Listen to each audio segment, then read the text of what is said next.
Welcome back for a Monday here, and it's time for motivation. We have Mr. Femi Otta in the building. He's a communications consultant and the CEO of Widescreen Pictures. You are welcome. Thank you very much. Once again. Yeah, the last time we were together, I really enjoyed what we had to talk about. Yeah. But today we're talking about the power of persistence. Yeah. And persistence is something that I think every Nigerian has. If you don't have it, then there's something wrong with your Nigerianness. But then again, yes, let's talk about that for a minute, Mr. Femi. Okay, yeah, you actually got that right, that everybody in Nigeria, especially the way things are, needs this persistence. But there's a little difference, though, between patience and persistence. So it's possible for you to sit through difficult times, so let it just pass.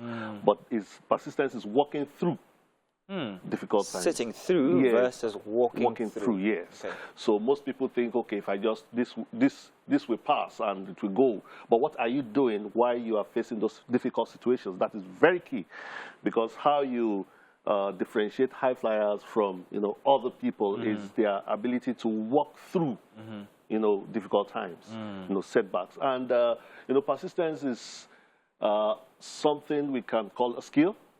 Yeah, so, and like any other skill, you can develop it and be better at it each time, and there are things to know about that too. So when you say persistence, are you saying that the ability to continue at something tirelessly? Yeah. But however, if this involves factors such as other people, for instance, if you have to have somebody do something and you're persistent at that, where is the difference between that and nagging?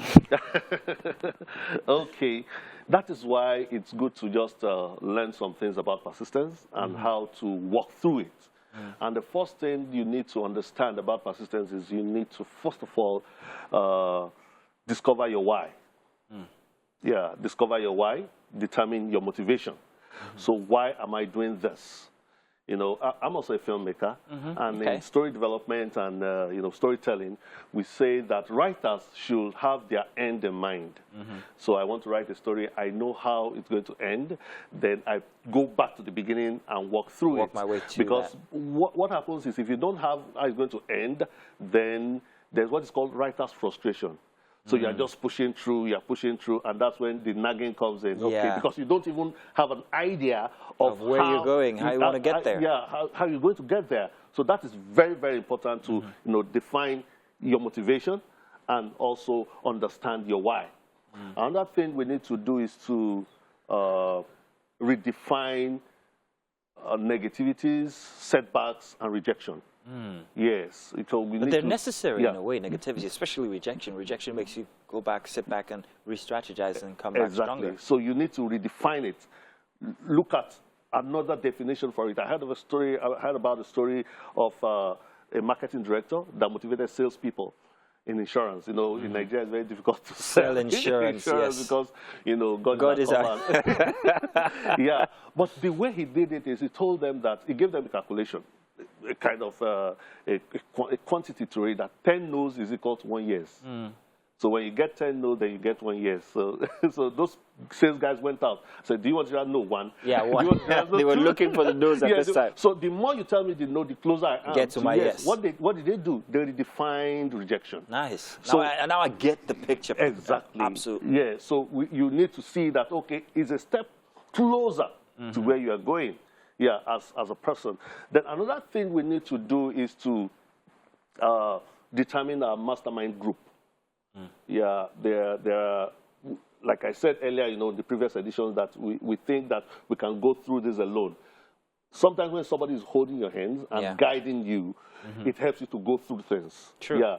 For instance, you see a lot of people in talent shows. They say they have been persistent in this. In fact, they even tell the judges, "I've been here about 6 or 5 times and all sorts, and sing." And you hear the voice. I said, "No." So it shows that these people, maybe they don't have honest relationships. For somebody that will just tell you, "No, singing that's rubbish." No, exactly. Maybe you should try other things. And this group that you have must be good at 2 things. Number one, they must be good at giving you honest feedback.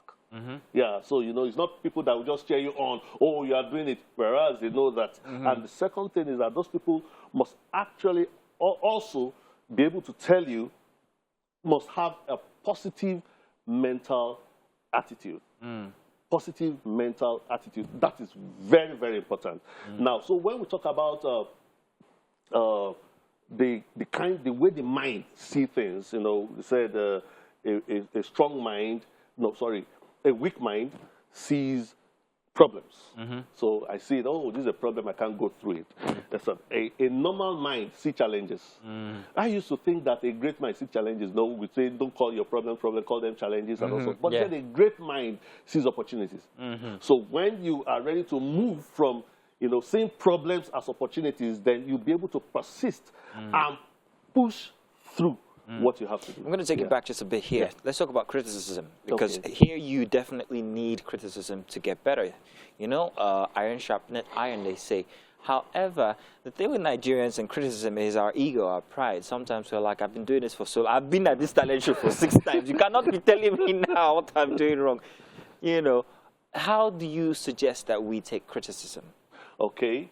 Yeah, it starts with being open-minded. Well, and have a good self-image of yourself. Know who you are and know what you want. Because most of the time, when people are not enough, when people are not ready to, you know, when they don't know who they want to be or what they want to do, they are afraid of people's, you know, suggestions or negative comments. So the first position they take is rejection. Rejection, Okay, so when you try to tell me something, no, don't tell me. But when you know where you're going, it's just like you know, navigating through the streets.